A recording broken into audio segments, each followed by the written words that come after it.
नमस्कार दोस्तों, कैसे हो आप लोग। मेरा नाम है कुमार आर्यन और स्वागत है आपका हमारे इस यूट्यूब चैनल पे।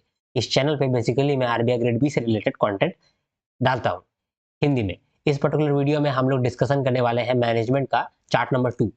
ठीक है, तो बिना किसी देरी के स्टार्ट करते हैं। चार्ट नंबर 1 जो है उसका वीडियो ऑलरेडी अपलोडेड है, वो आप देख सकते हैं प्लेलिस्ट में जा करके।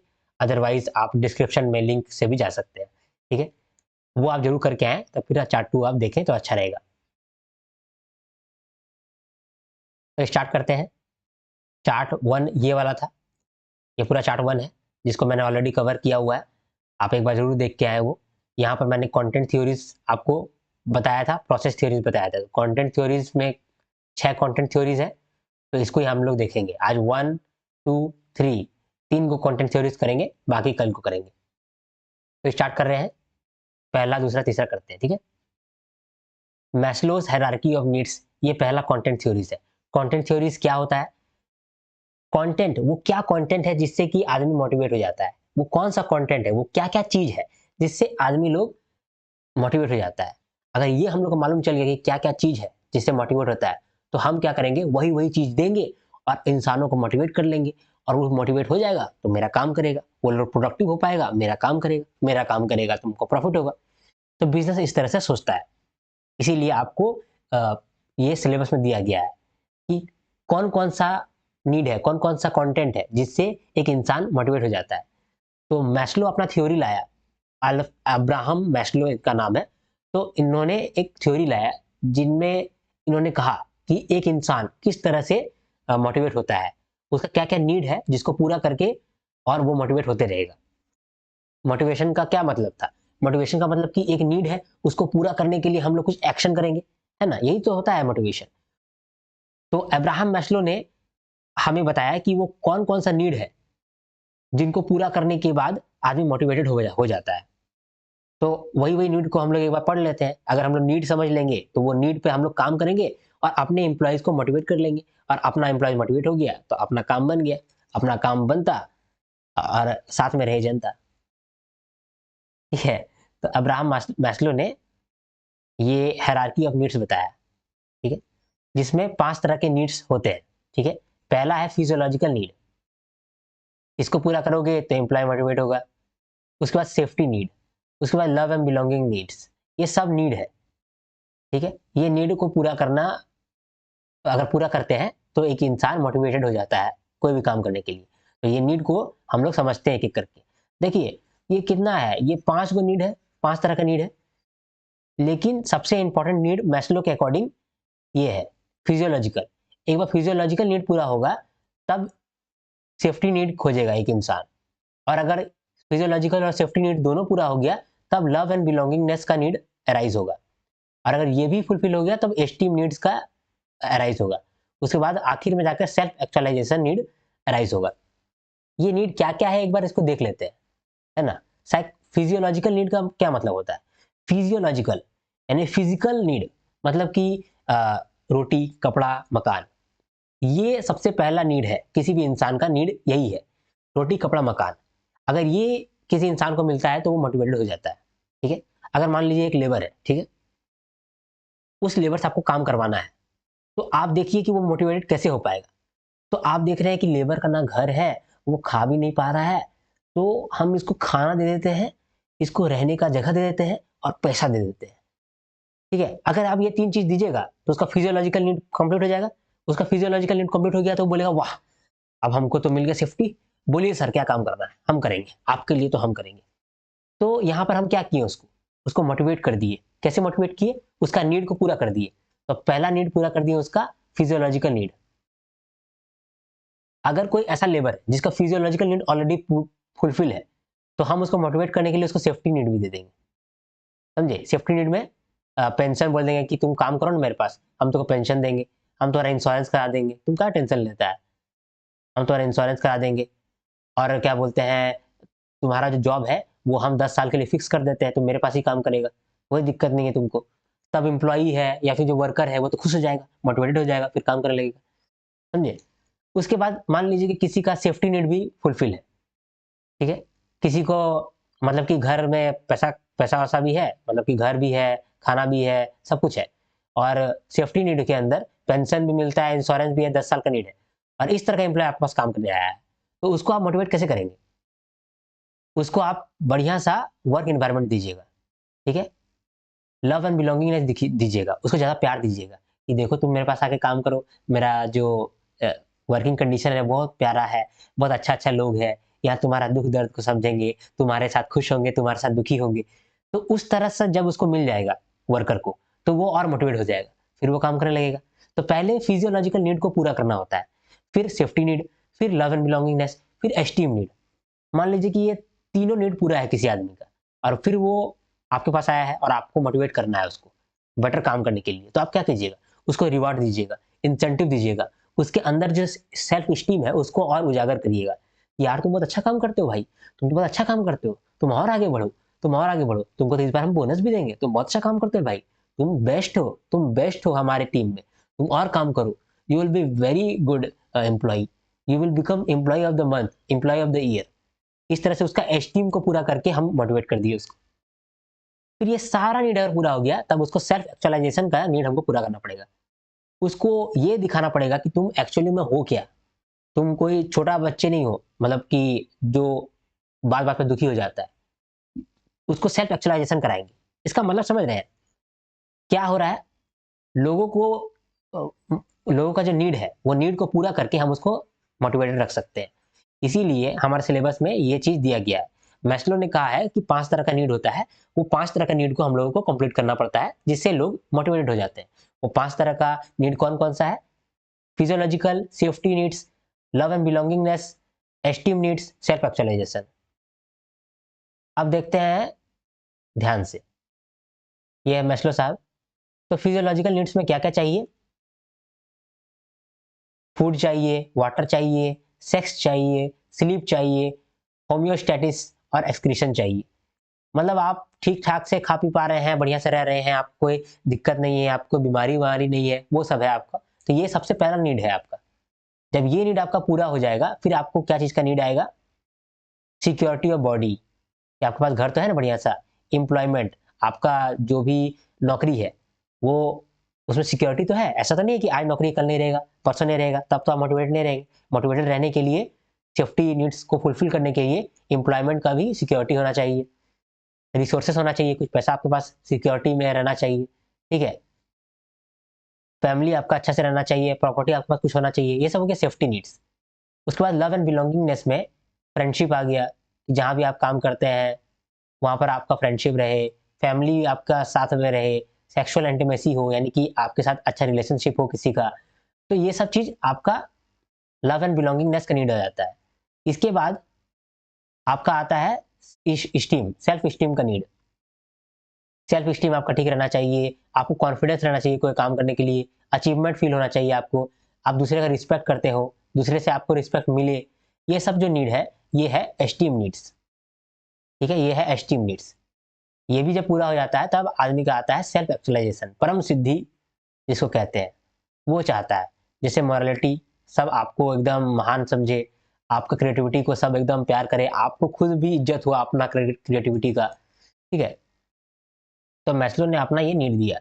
देखिए यहाँ पर हो क्या रहा है ना, एक नीड पूरा हो रहा है, तो दूसरे का कामना जाग जा रहा है। तो दूसरा नीड खत्म हो रहा है, तो तीसरा का जाग जा रहा है, और स्टार्टिंग यहीं से हो रहा है, फिर धीरे-धीरे, धीरे-धीरे, धीरे करके ये बढ़ रहा है। इसको हम लोग बोलते हैं सैटिस्फैक्शन प्रोग्रेशन। सैटिस्फैक्शन प्रोग्रेशन मतलब आपका सैटिस्फैक्शन पूरा ही नहीं हो रहा है, प्रोग्रेस होते रह रहा है।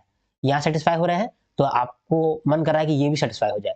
फिर ये सैटिस्फाई हो रहा है, फिर ये सैटिस्फाई हो जा रहा है, तो फिर आपको मन कर रहा है कि ये भी सैटिस्फाई हो जाए, ये भी हो जा रहा है, फिर ये हो जा रहा है। यानी आपका जो सैटिस्फैक्शन है वो प्रोग्रेस कर रहा है, बढ़ते जा रहा है, नीचे नहीं आ रहा है, बढ़ते जा रहा है ना? तो ये है सैटिस्फैक्शन प्रोग्रेशन, ठीक है?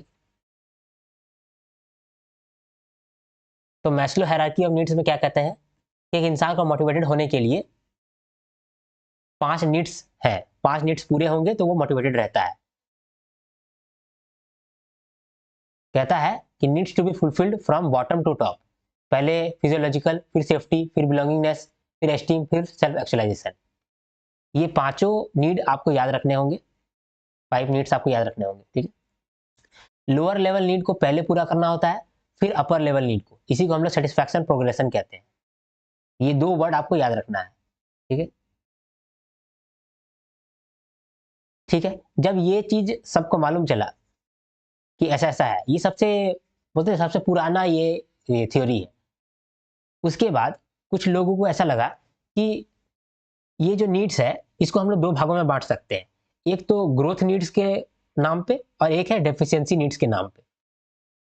तो लोगों को लगा कि मैस्लो हायरार्की नीड्स बहुत अच्छा है, इसको हम लोग और थोड़ा-सा डेवलप कर सकते हैं, एक्सटेंड कर सकते हैं ताकि और अच्छा से लोगों को समझ में आए कि क्या-क्या करना है। तो मैस्लो हायरार्की नीड्स को थोड़ा-सा और बढ़ा दिया गया, एक्सटेंड कर दिया गया। तो इसके बाद आया एक्सटेंडेड मैस्लो थ्योरी। इसको मैस्लो जी ने नहीं दिया था, ये धीरे-धीरे करके बाकी लोगों ने और एडॉप्ट कर दिया, ठीक है? जितना भी 5 तरह का नीड्स है, उसको 2 भागों में बाँट दिया सब लोगों ने। एक ग्रोथ नीड्स और डेफिशिएंसी नीड्स पे, ठीक है? यहाँ बोला कि जो फिजियोलॉजिकल नीड्स है वो तो है ही, उसके बाद हम लोगों को सेफ्टी नीड्स चाहिए, उसके बाद हम लोग को लव एंड बिलॉन्गिंग नीड्स चाहिए, फिर एस्टीम नीड्स चाहिए। उसके बाद एस्टीम नीड्स के बाद कौन सा नीड्स था एस्टीम नीड्स के बाद? Self actualisation. तो एस्टीम नीड्स को ही इन्होंने और तोड़ दिया 2 गो में, एस्थेटिक नीड्स और कॉग्निटिव नीड्स। कॉग्निटिव नीड्स का मतलब क्या होता है? कॉग्निटिव का मतलब होता है जहाँ भी कॉग्निटिव बताया जाए ना, वहाँ होता है दिमाग। तो जहाँ पर भी दिमाग का बात आता है, तो सभी लोग चाहते हैं कि उसका दिमाग का मतलब वैल्यू हो। जब आपका एस्टीम नीड्स पूरा हो जाता है, आप खुद में कॉन्फिडेंट हैं, ये सब नीड्स पूरा हो गया, तब आपका एक न्यू नीड जाग जाता है। वो क्या नीड है? कि लोग आपको कहें कि ये बहुत बुद्धिमान है, ये विज़डम है, इसके पास बहुत बुद्धि है, इनका तो चरण स्पर्श करना चाहिए, ये बहुत बुद्धिमान लोग हैं। तो ये जो आपके अंदर अर्ज जाग रहा है कि लोग हमको माने, लोग मेरा बुद्धि का तारीफ़ करें, लोग हमको एमएस धोनी जैसा इज़्ज़त करें, तो यही है कॉग्निटिव नीड्स। आपका दिमाग का वैल्यू हो दुनिया में, यही आपका नीड होता है। तो जब आपका फिजियोलॉजिकल नीड पूरा हो गया, सेफ्टी नीड पूरा हो गया, बिलॉन्गिंगनेस नीड पूरा हो गया, एस्टीम नीड पूरा हो गया, तब आपका जागता है कॉग्निटिव नीड्स। जब आपका कॉग्निटिव नीड्स भी पूरा हो जाता है, तब आप चाहते हैं कि आप जिस जगह में रह रहे हैं, वो जगह सुंदर हो, ठीक है? वो जगह सुंदर हो, बहुत अच्छा गार्डन हो, आप बहुत सुंदर दिखे, हाँ, सब कुछ बहुत सुंदर-सुंदर हो, जगह भी बहुत सुंदर हो, ठीक है? आप जहाँ पर रहते हैं, वहाँ पर वाटरफॉल भी दिखे, ठीक है? आप जिस रोड में जाते हैं, वो रोड में बहुत हरियाली हो, ठीक है? आप जहाँ ऑफ़िस में काम करते हैं, वहाँ सब कुछ बहुत फ़ॉर्मलाइज़्ड हो, आप जिससे बात कर रहे हैं, वो वेल मैनर्ड होकर के आपसे बात कर रहा हो, आप कोट पहने, आप दिखने में सुंदर लगे, ये सब एस्थेटिक नीड्स आपका जाग जाता है। ये कब जागता है? जब आपका एस्टीम नीड्स पूरा हो गया, कॉग्निटिव नीड्स पूरा हो गया, तब आपका एस्थेटिक नीड्स जागता है। या फोटो से भी आप देख सकते हैं। इसके बाद आपका सेल्फ एक्चुअलाइजेशन जागता है कि हमको क्या बनना है, हम क्या हैं, हम क्या ठीक है, हम और अच्छे हैं, ये सब दिमाग में आपके आता है। और आखिर में आपको परम ज्ञान हो जाता है कि आप सबसे अच्छे हैं और आपको किस तरह से आगे बढ़ना है, आपको परम ज्ञान मिल जाता है। ठीक है? तो यहाँ पर एस्टीम नीड्स तक तो आपका डेफिशिएंसी नीड था, ये आपको चाहिए ही चाहिए, नहीं है तो कुछ चाहिए ही चाहिए। और जो एस्टीम नीड्स के ऊपर वाला नीड्स है, वो है ग्रोथ नीड्स, कि ये ग्रोथ के लिए हम लोगों को चाहिए। तो ये आपसे पूछ सकता है कि मैस्लो का जो एक्सटेंडेड नीड्स था, उसमें कितना नीड है? तो कितना आ गया? 2 बढ़ गया, 7 होगा, 1, 2, 3, 4, 5, 6, 7, 8 है, सॉरी 8 है। तो 8 नीड्स है, ये आपको समझाना पड़ सकता है, ठीक है? तो ये जो मैस्लो का एक्सटेंडेड नीड्स भी हम लोगों ने देख लिया, ठीक है? मैस्लो बार-बार यही बोल रहा है ना कि पहले नीचे वाला नीड्स को पूरा करना पड़ेगा, फिर ऊपर जाना पड़ेगा, बार-बार यही बोल रहा है। तो इसका क्या क्रिटिसिज़्म है? मैस्लो का क्या क्रिटिसिज़्म है, वो भी एक बार देख लेते हैं हम लोग। मैस्लो का क्रिटिसिज़्म में सबसे बड़ा क्रिटिसिज़्म ये था कि मैस्लो ने सेक्स को डाल दिया फिजियोलॉजिकल में, ठीक है? लेकिन लव एंड बिलॉन्गिंगनेस में भी तो सेक्स को डाल सकते थे, यहाँ ज़्यादा बेटर रहता। क्योंकि सेक्स क्या है? बॉडी का तो नीड है, मानते हैं, लेकिन बॉडी का नीड से भी ज़्यादा वो इमोशनल कनेक्ट है। तो इमोशनल कनेक्ट तो आपको लव एंड बिलॉन्गिंगनेस में मिलना चाहिए। तो यहाँ तो सेक्स का पोजीशन को लेकर डिबेट हो गया। तो ये क्रिटिसिज्म है। Position of sex in physiological हो गया यहाँ पर। Physiological needs but it looks like to be in social belongingness because of emotional connect. दूसरा, human behaviour is not universal.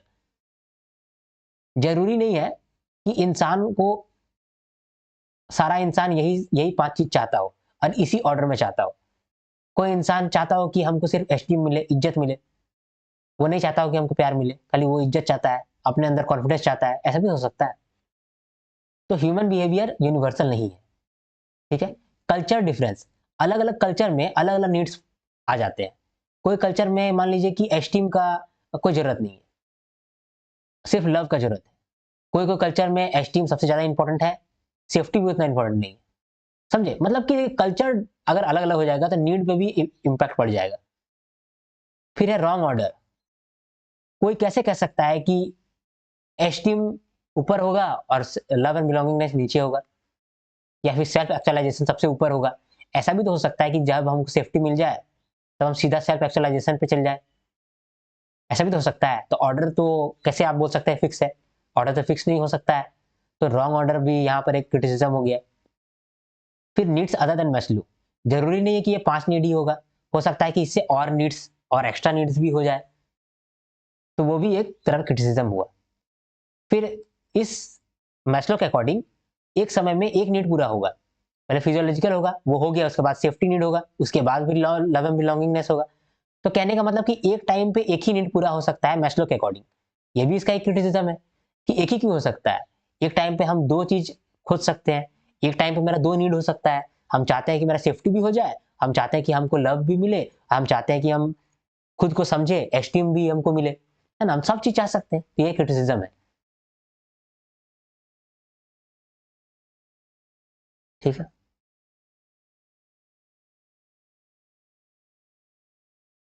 तो ये हम लोगों ने यहाँ समझा कि कंटेंट थ्योरीज का मतलब क्या होता है, कि वो कौन कौन सा नीड है, वो कौन कौन सा कंटेंट है जो हम लोगों को चाहिए किसी आदमी को मोटिवेट करने के लिए। फिजियोलॉजिकल हो गया, सेफ्टी हो गया, लव एंड बिलोंगिंगनेस हो गया, एस्टीम हो गया, सेल्फ एक्चुअलाइजेशन नीड हो गया। ये 5 नीड मैस्लो ने दिया था, ठीक है। क्रिटिसिज्म भी मैंने आपको बता दिया यहाँ पर। ये तो मैस्लो का थ्योरी हो गया। अगला थ्योरी है अल्डरफर हायरार्की ऑफ नीड्स। इसको मैं अगला वीडियो में करूंगा, आप अभी इसको ही याद कर लो, ठीक है। एक और चीज मैं आपको यहाँ पर ऐड करना चाहूंगा। अगर आपसे कंपनी बोलेगा मैस्लो हायरार्की ऑफ नीड्स समझाइए, तो आप पहले समझाइएगा कि एक इंसान को ये सब नीड्स होता है, ये नीड को पूरा कर देंगे तो वो मोटिवेटेड फील होता है। एक कंपनी किस तरह से ये नीड को पूरा करता है ताकि उसका एम्प्लॉय मोटिवेटेड हो पाए और उसके लिए ज़्यादा काम कर पाए। फिजियोलॉजिकल के लिए एडिक्वेट रेमनरेशन देंगे तो वो मोटिवेटेड हो जाएगा, एडिक्वेट रिमनरेशन देंगे मतलब सैलरी, ठीक है। सेफ्टी के लिए हम उसको इंश्योरेंस देंगे, जॉब सिक्योरिटी देंगे, ठीक है, जॉब सिक्योरिटी देंगे, इंश्योरेंस हो गया, पेंशन हो गया, ये सब देंगे। लव एंड बिलोंगिंगनेस के लिए हम अपना जो वर्किंग कंडीशन है उसको हारमोनियस बनाएंगे, वर्किंग कंडीशन को हारमोनियस बनाएंगे, हारमोनियस बनाएंगे, ठीक है। एस्टीम नीड्स के लिए हम लोगों को रिवॉर्ड देंगे, समझे, रिवॉर्ड देंगे, इंसेंटिव देंगे। तो इस तरह से आप बता सकते हैं, ठीक है। यहाँ पर आपका मैस्लो खत्म हो गया। अगले वीडियो में हम लोग अगला चार्ट को देखेंगे, ठीक है। तो अगर आपको मेरा वीडियो अच्छा लगा हो तो प्लीज़ आप मेरे वीडियो को जरूर लाइक करें, शेयर करें, सब्सक्राइब करें। ये जो चार्ट है ये आपको टेलीग्राम पर मिल जाएगा, जब आप सर्च करोगे कुमार आर्यन टेलीग्राम तो आपको मिल जाएगा टेलीग्राम पर, ठीक है। आपको अगर मेरा वीडियो समझ में आया तो आप प्लीज़ कमेंट करें, आपको अप्रिशिएट मुझे करना है तो आप प्लीज़ कमेंट करें। और मैं तो कहूँगा कि आप मुझे अप्रिशिएट करो क्योंकि मुझे बहुत ज़रूरत है, मुझे मोटिवेशन का बहुत ज़रूरत है, ठीक है। अ, ठीक है। अगर आपको कोई दिक्कत होता है या फिर आपको मुझसे पर्सनली कनेक्ट करना है या फिर कुछ पूछना है तो या तो आप कमेंट कर सकते हो, और अदरवाइज आप फिर इंस्टाग्राम पे आकर के मुझसे डायरेक्टली डीएम कर सकते हो, पूछ सकते हो। मैं वहाँ पर आपके लिए हमेशा अवेलेबल हूँ, ठीक है। ऐसे मैं कमेंट सेक्शन का भी रिप्लाई जल्दी दूंगा, डोंट वरी एट ऑल, ठीक है। तो जब तक के लिए हम लोग नेक्स्ट वीडियो नहीं लाते हैं तब तक के लिए हर हर महादेव, शंभू शंकर।